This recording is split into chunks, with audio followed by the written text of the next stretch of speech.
சௌக்கியம் அடைவது நியாயமில்லை.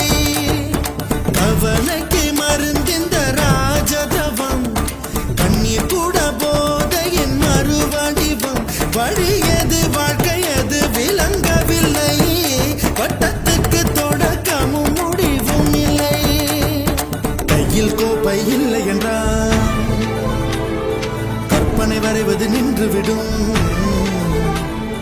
கனவுகள் மட்டும் இல்லை என்றால் கவலைகள் நம் உயிர் தின்றுவிடும். தோம் கருவில் இருந்தோம், கவலை இன்றி கண்மூடி கிடந்தோம். தோம் தரையில் விழுந்தோம், விழுந்தவுடன்